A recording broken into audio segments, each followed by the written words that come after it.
अथर्ववेदे चतुर्थाष्टके द्वितीयोऽध्यायः। महिमहे तवसे दीध्येन्द्रनिन्द्रायेत्था तवसे अतौ यान् यो अस्मै सुमतिं वाजसातौ स्तुतो जनेः समर्यश्चिकेत सत्त्वन्न इन्द्रधियसानो अर्कैर्हरीणां वृषन्योक्रमश्रेः या इत्थामघवन्ननुजोषं वक्षो अभिप्रार्यः सक्षिजनान् न तेत इन्द्राभ्या अस्मदृष्ट्वा युक्तासो अब्रह्मता यदसन् तिष्ठारथमधितं वज्रहस्तारश्मिन् देव यमसे स्वश्वाहा पुरो यत्त इन्द्रसंयुक्ता कवे जगर्थोर्वरासु युध्यन् तदक्षे सूर्याय चिदोकसि स्वे वृषा समत्सु दासस्य नामचित् वयं तेत इन्द्रये च नरः शर्धो यज्ञानाजाताश्च रथाः आस्माञ्जगम्यादहि सुष्मसत्पापगो न हव्यः प्रभृतेषु चारुः अवृक्षेण्यमिन्द्रत्वे ह्योजो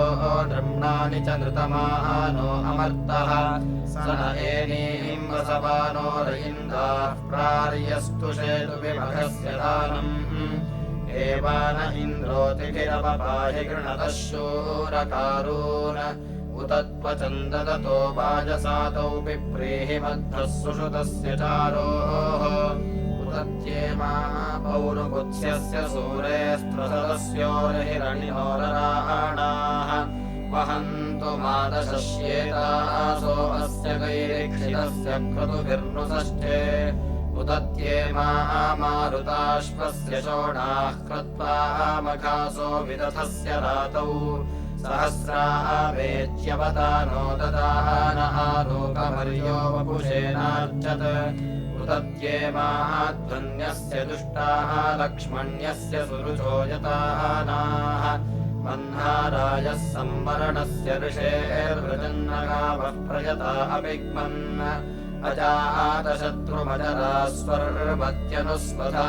अजातशत्रुमजरास्वर्वत्यनुस्वधामितादस्ममीयते सुनोत न वचत ब्रह्मवाहसे पुरुष्टुताय प्रतरम् दधातन आयः सोमेन जठरमपि प्रदामन्नतमखवामध्वो अन्धसः यदि मृगाय हन्तवे महामदः सहस्रवृष्टिमुशनाः वधञ्यमत् यो अस्मै क्रंस उत वाय ऊधनि सोमं सुनोति भवत्युमाः अपापशक्रस्ततनुष्टिमोहति तनो शुभ्रम् मघवायः कवासखः यस्यावधेत्पितरं यस्य मातरं यस्य शक्रो भ्रातरन्नात ईशते वेदीत्वस्य प्रयतायतं करो न किल्बिषादीशते वस्व आकरः न पञ्चभिर्दशभिर्वष्ट्यारभन्नासुन्वता सजते पुष्यता च न जिनातिवेदमुजाहन्ति वासु निरादे वजुं भजति गोमतिं व्रजे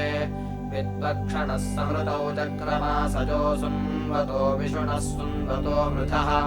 इन्द्रो विश्वस्य तमिता विभीषणो यथा वशन्मयति दासवार्याः समेहिं पणे रजति भोजनं मुषे विदाशुषे भजति सूनरं वसु दुर्गे जनध्रियते विश्व आपुरुजनो यो अस्य तविषीमचुक्रुधत् संयज्जनौ सुधनौ विश्वशर्धसा भवेदिन्द्रो मघवागोषु शुभ्रिषु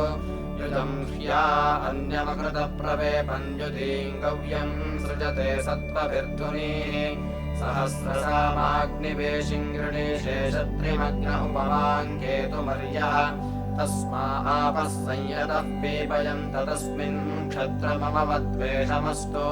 यस्ते साधिष्ठो वस इन्द्रक्रतुष्टमाभर अस्मभ्यन्तर्षडी सहंसस्निं वाजेषु दुष्टरम् यदिन्द्रतेजतस्रो यच्छोरसन्ति तिस्रः यद्वा पञ्चक्षिते नाममस्तत्सु न आभर आते वो वरेण्यं वृषन्तमस्य होमहे वृषज्योतिर्हि जज्ञिष आगोभिरिन्द्रदुर्वणीः वृषाह्यसि राधसे जज्ञिषे वृष्णिते शवाः स्वक्षत्रन्ते दृशन्मनः सत्राहमिन्द्रपौंस्यम् तन्तमिन्द्रवर्त्यममित्रयन्तमद्रिवः सर्वरथाशतक्रतो नियाहि शवसस्पते त्वाविप्रत्रहन्तमजनासो वृक्तपर्हिषः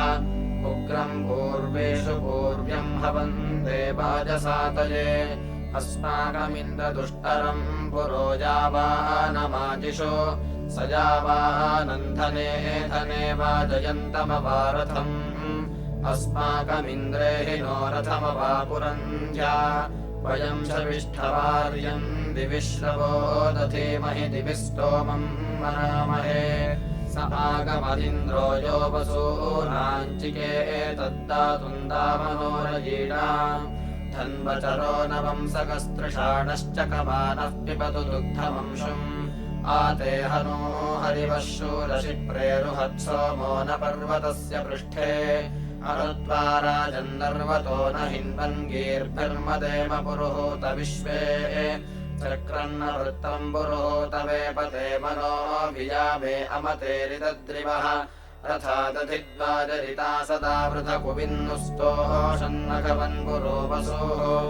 एष ग्रावे एव जरितात इन्द्रेयर्तिवाजम् बृहदाशुषाणः प्रसव्येन मघवन्यम् शिराजः प्रदक्षिणिद्धरिवो मा विवेनः वृषात्वा वृषणम् वर्धतुद्यौर्वृषा वृषभ्याम् वहसे हरिभ्याम् स नो वृषा वृषरथः सुशिप्रवृषक्रतो वृषाः वज्रिन्भरेधाः यो रोहितौ वाजिनौ वाजिनीवान् त्रिभिः शतैः सजमानावदिष्ट यो ने समस्मै क्षितयो नमन्ताम् श्रुतरथाय मरुतो दुवोजा सम्भानुनायतते सूर्यस्याजुह्वानो कृतपृष्ठस्पञ्चाः तस्मा अमृद्रा उषसोऽव्युच्छान्य इन्द्राय सुनवामेत्याह समिद्धाग्निर्वनवत्स्तीर्णवर्हिर्युक्तग्रावासुतसो मोजराते ग्रावाणो यस्ये शिरम् वदन्ति यदध्वर्युर्हविषावसिन्धुम्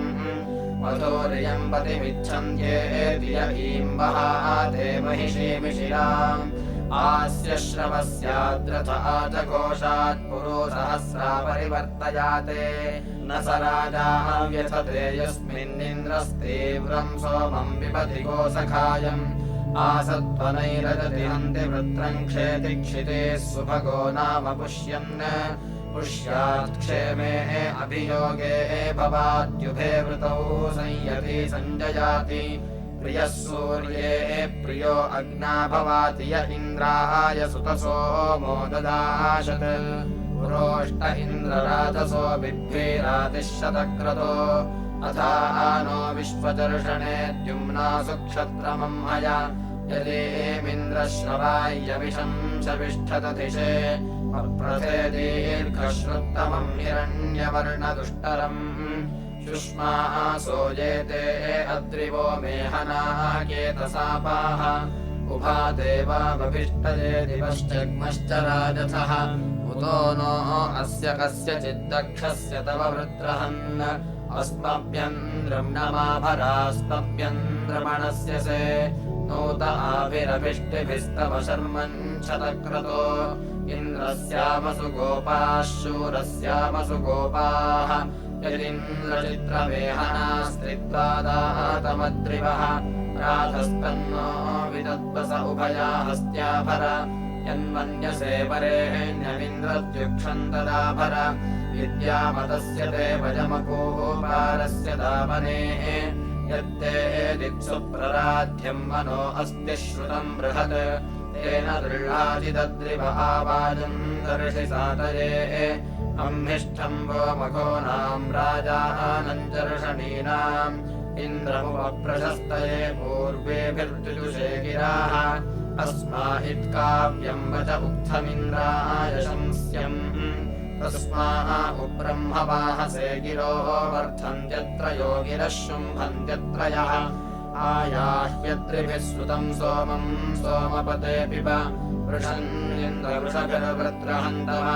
वृषाग्रावा वृषामदो वृषा सोमो अयम् सुतः वृषन्निन्द्रवृषभिर्वृत्रहन्तः वृषात्वा वृषणम् भुवे वज्रिम् चित्राभिरूतिभिः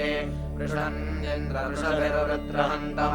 प्रजीशे वज्रे वृषभस्तु राशाक्षुष्मी राजा वृत्रः सोमपावाः युक्ता हरिभ्यामुपयासदर्वाङ्माद्यम् दिने सवने वत्सरिन्द्राः यद्वा सूर्यस्वर्भानुस्तमसा विद्यदासुरः अक्षेत्र विद्यथा मुग्धो भुवनान्यदीधयुः स्वर्भानो रथयदिन्द्रमाया अवो दिवो वर्तमाना अवाहन् ऊर्ध्वम् सूर्यम् तमसा पौरतेन तुरीयेण ब्रह्मणा विन्ददत्रीः मामिमन्त वसन्तमत्र इरस्याद्रुग्धोऽभियसानिकारीत् त्वम् मित्रो असि सत्यराधास्तौ मेहावतम् वरुणश्च राजाः ग्रावणो ब्रह्मायुजानः सपर्यङ्गीरिणा देवान्नमसोपशिक्षन् पत्रिः सूर्यस्य दिवि चक्षुराधाः स्वर्भानोरपमाया अकुक्षत् यम् वै सूर्यम् स्वर्भानुस्तमसा विद्यदासुरः अत्र यस्तमन्वविन्दन्नह्या अन्ये अशक्नुवन् को नु वा मित्रावरुणावृतायम् दिवो वा महः पार्थिवस्य वादे ऋतस्य वा सदसित्रासीथान्नो यज्ञायते वा पशुषो न वाजान् तेनो मित्रो वरुणो अर्यमाजुरिन्द्ररुभुक्षा मरुतो जुषन्त नमो गर्वाये ददते सुवृत्तिम् स्तोमम् रुद्राय मीढुषे सजोषाः आवाञ्येष्ठाश्विनाहुवध्यैवा तस्य पद्मम् रथ्यस्य पुष्टौ उत वा दिवो असुराय मन्मप्रान्धांसि भयज्यवे भरध्वम् प्रसक्षणो दिव्यः कण्वहोतात्रितो दिवः सजोषा वातो अग्निः ऊषाभगः प्रभृथे विश्वभोजा आचिन्नजग्मुराश्वश्वतमाः प्रवोरजीयुक्ताश्वम् भरध्वम् राज एषे वसेदधीतधीः सुषेव एवैरौषिजस्य होतादेव एवामरुतस्तुराणाम् प्रवो वायुम् रथयुजम् गृणध्वम् प्रदेवम् विप्रम् वनितारमर्कैः इषुध्यवरतसापः पुरन्धीर्वस्वीर्नो अत्र पत्नीराधियेतुः उपव एषे वन्द्ये विश्रूषैः प्रजह्वे दिवश्चितयद्भिरर्कैः उषासानक्ताः विदुषेव विश्वमाहावहतो मर्त्याय यज्ञम् अभिवो अर्चे पोष्यावतो नृन्वास्तोष्पतिम् दष्टारम् रराणः धन्याः सजोषाधिषणा नमोभिर्वनस्पतीम् रोषधीराय एषे तुजेन स्तने पर्वताः सन्तु स्वैतवो ये वसवो न वीराः हरिताप्यो यजतः सदा नो वर्धान्नः शंसन्वर्यो अभिष्टौ कृष्णो अस्तोषि भूम्यस्य गर्भम् धृतो न पातमपां सुवृत्ति नीते अग्निरेतरीन शोषैः शोचिष्केशो निरिणातिवनाः रथामहे रुद्र्याय प्रवामकद्राये चिकितुषे भगाय आपपोषधे ऋतनो बन्तु द्यौर्वनाः गिरयो वृक्षकेशाः शृणोतु न ऊर्जाम्बतिर्गिरः सनभस्तरेयाङ्गिशिरः परिज्मा शृण्वन्तापः पुरो न शुभ्राः परिसृजो बगृहाणस्याद्रेः विदाचिन्नु महान्तो एव एवाप्रवामदस्मावार्यम् दधानाः वयश्च न सुभ्वाः आवयन्ति क्षुभावर्तमनुयतम् वधस्नैः आदैव्यानि पार्थिवानि जन्मा पश्चाच्छासुमखाय वोचम् वर्धन्तान्द्यावो गिरश्चन्द्राग्राः उदावर्धन्तामभिषाता अर्णाः पदे पदे मे जलिमानिधाः जिवरोत्रे वा शक्राय वायुभिश्च सिषक्तु माता महीरसा नस्मत्सूरिभिर्रुजुहस्तरुजुवनीः कथादाशे मनमसा सुदानो ने भजा मरुतो अच्छोक्तौ प्रश्नवसो मरुतो अच्छोक्तौ मानो हिर्बुद्ध्यो ऋषेधादस्माकम् गोरुपमादिवनीः इति चिन्न प्रजायै पशुमध्ये देवासो वनते मर्त्यो वः देवासो वनते मर्त्यो वः भद्राशिवान् तन्वो दासिमस्याजराञ्चिन्मे निर्निर्जग्रसीत ताम्भो देवाः सुमतिमूर्जयन्ते विषमश्यामवसवश्च सागोः सानः सुदानुर्मृणयन्ते देवे प्रतिद्रवन्ते सुपिताय गम्याः अभिनगिरायूथस्य मातास्मन्न देवीरुर्वशेवा गृणातु उर्वशेवा बृहद्दिवा गृणानाभ्योर्वाना प्रभृतस्यायोः सिषक्तु न ऊर्जं यस्य पुष्टेः प्रशन्तमावरुणन्देति देगीर्मित्रं भगवति तिन्नो नमस्याः पृषद्योनिः पञ्चहोता शृणोत्वतोऽर्तबन्धा असुरो मयोगुः प्रतिमे स्तोममदितिर्जगृभ्यात् सोनुन्नमाता हृद्यं सुषेवम् ब्रह्मप्रियं देवहितं यदस्यहं मित्रे वरुणे जन्मयोगो उदीरय कवितमङ्गवीनामुनत्वैनमपि मध्वा कृतेन स नो वसूनिप्रयताहितानि चन्द्राणि देवः सविता सुवाते समिन्द्रणो मनसा देशिगोभिः संसूरिभिर्हरिवः स्वस्ति संब्रह्मणा देवहितं यदस्ति सन्देवानां सुमत्या यज्ञियानाम् देवो भगः सविता राजो अंश इन्द्रो वृत्रस्य सञ्जितो धनानाम् ऋभुक्षावाज उत वा पुरन्धिरवन्तो नो अमृतासस्तुरासाः वरुत्वतो अप्रदेतस्य जिष्णोरजोर्यतः प्रब्रवामा कृतानि न ते पूर्वे मघवन्नापरासो न वीर्या अन्नोतनः कश्चनाप उपस्त्वहि प्रथमं रत्नजेयं बृहस्पतिं सविता रन्धनानाम् यः शंसते स्तुमते शम्भविष्ठः पुरो वसुरागमज्जोहुबानम् तवोदिभिः सजमाना अरिष्टा बृहस्पते मघवानः सुवीराः ये अश्वदा उत वा सन्ति गोदा ये वस्त्रदाः सुभगास्तेषु राजाः सर्माणं गृणुहि वित्तमेषां ये भुञ्जते अपृणन्तो न उक्थैः अपौरदान् प्रसवे वा वृथानान् ब्रह्मद्विषः सूर्याद्यावयस्य य ओहते रक्षसो देववीतावचक्रेभिस्तं मरुतो नियात यो वश्यमीं शशमानस्य निन्दात् तुच्छ्यान् कामान् करते सिष्मिदानः तमुष्टु हि यस्विषुः सुधन्वायो विश्वस्य क्षयति भेषजस्य यक्ष्वामहेसौ मनसाय रुद्रन्नमोभिर्देवमसुरन्दुवस्य तमो नसो अपसो ये सुहस्ता वृष्णः पत्नीर्नद्योः विध्वरष्टाः सरस्वती बृहद्दिवोतराकादशस्यन्तेर्वरिवस्यन्तु शुभ्राः प्रसूमहे सुशरणाय वेदाङ्गिरम्भरेण व्यसेञ्जायमानाम् याहनादु हितुर्वक्षणाः सुरूपामिनानो अकृणोति तन्नाः प्रसुष्टुतिस्तनयन्तम् ब्रुवन्तमिडस्पतिम् जरितर्नो नमस्याः यो अब्धिमाम् उदनिमाङ्गियर्ति प्रविद्युतारोदसे उक्षमाणः एष स्तोमो मारुतम् शर्धो अच्छाः रुद्रस्य सूनोऽङ्ग्र्युवन्योऽङ्गृदस्याः कामो राजे हवते मा स्वस्त्युपस्त्वि पृषदश्वाङ्गयासाः प्रैषस्तोमः पृथिवीमन्तरिक्षम् वनस्पतीङ्ग्रोषधि राजे अश्याः देवो देवः सुहवो भूतु मह्यम् मानो माता पृथिवी दुर्मतौधात् पुरौ देव अनिपाथे स्याम समश्विनो नमसा नूतनेन मयो भुवा सुप्रणीति गमेम आनो रयिम् वहतमोत वीरानामिश्वान्यमृता सौभगानि आथेन वः पयसा दूर्ण्यर्था अवर्धन्तेरुपनोयन्तु मध्वाः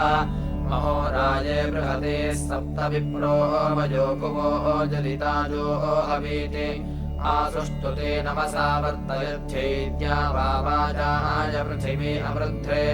पिता माता मधुवचा सुहसा परे परेणो यशसा वविष्टाम् अध्वर्यवश्च कृवां सोमधो निप्रवायवे परतचारु शुक्रम्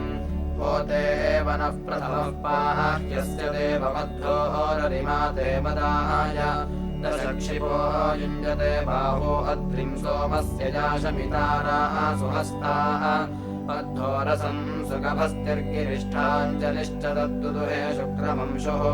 असापिते जुजुषाणाय सोमः कृत्वे दक्षाय बृहते मदाय हरिरथे सुधुरायोगे अर्वागिन्द्रप्रिया कृणुहि ऊयमानः आनो महीमरमतिम् सजोषाज्ञाम् देवीम् नमसा रातहव्याम् मधोर्मदाय बृहते व्रतज्ञामाग्नेः महपथिभिर्देवयानैः अञ्जन्ति यम् प्रथयन्तो न विप्राः पपावन्तन्नाग्निनादपन्तः पितुर्न उपसि प्रेष्ठः कर्मो अग्निमृतयन्नसादि अच्छाः मही बृहते चन्दमागीर्दूतो नगन् त्वश्विनाः उपध्यैः अजोभुवाः सरथायातमर्वाग्गन्तम् निधिन्दुरवाणिर्ननाभिम् प्रदव्यसो नम उक्तिन्दुरस्याहम् पूष्ण उदवायोरदीक्षे या राजसा चोदिता रामतीनाम् या वाजस्य द्रविणोदा उतत्मन् आनामभिर्मरुतो वक्षि विश्वानारूपेभिर्जातवेदो गुवानः यज्ञम् गिरो जरितुः सुष्ठुतिम् च विश्वे गन्तमरुतो विश्वभूते मानो दिवो बृहतः पर्वतादा सरस्वती यजता गन्तु यज्ञम्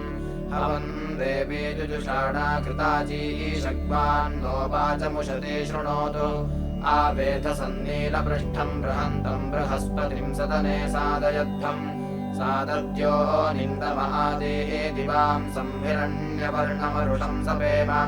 आधर्णसिर्बृहद्दिवोरराणो विश्वेभिर्गन्तोमभिरुहुवानः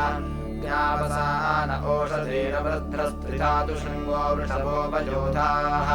मातुष्पदे परमे शुक्र आयोर्विपन्यवो रास्पिरासो अग्मन् सुषेभ्यन्नमसा रातहव्याः शिशुम् मृजन्त्यायवो नवासे बृहत्तयो बृहते तुभ्यमग्नेति याजुरो मिथुनासः सचन्त देवो देवः सुहवो भूतु मह्यम् मानो माता पृथिवी दुर्मदौधात् पुरौ देवानि बाधे स्याम समश्विनो नमसा नूतनेन मयो भुवा सुप्रणीतिगमेम आनो रयिम् वहतवोत वीराना विश्वान्यमृता सौभगानि तम् प्रत्नथा पूर्वथा विश्वसेवथा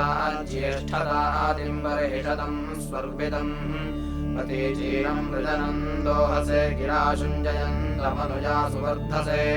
श्रिये सुदृशीरुपरस्य या स्वर्विरोचमानः ककुभामचोदते